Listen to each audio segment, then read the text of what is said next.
Here's a 1933 Crosley Cathedral radio.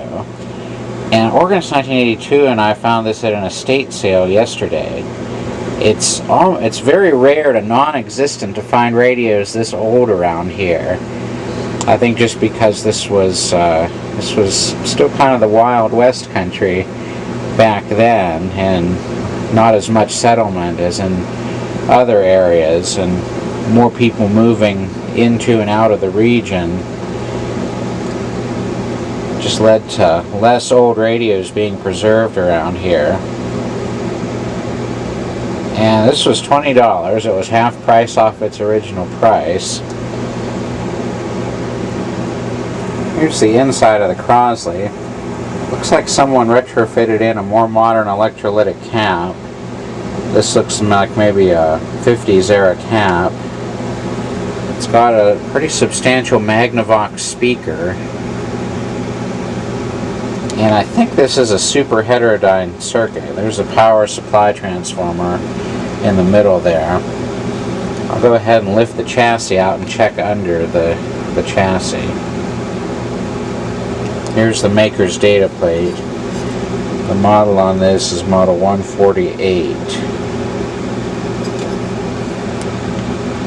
Looks like it's got some very old types of paper capacitors in here.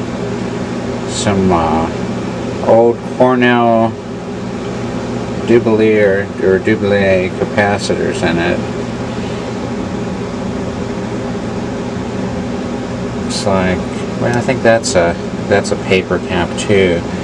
Got a wire wound resistor here that has opened up. It looks like it might have got burned by a shorted capacitor or something. And I see a repair job here where someone tried to jumper in another resistor. But I think I'm going to just need to replace the whole thing. These cans here, these can devices, look like the IF cans.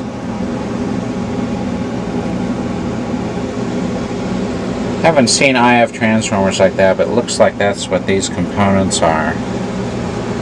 And it's still got the original plug on it. Although it's of course it's in pretty bad shape by now.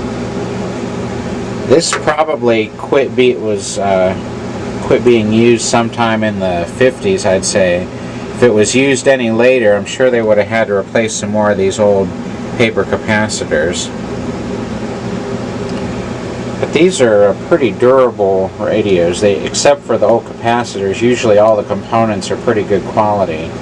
So it shouldn't have too hard of a time getting it working again. Here's a better view of the tubes. It's got an 80 rectifier, 42 power output. This looks like the detector tube, and this would be the IF, and then the converter. I'm not sure what kind of tubes these are. This may be a 6K7,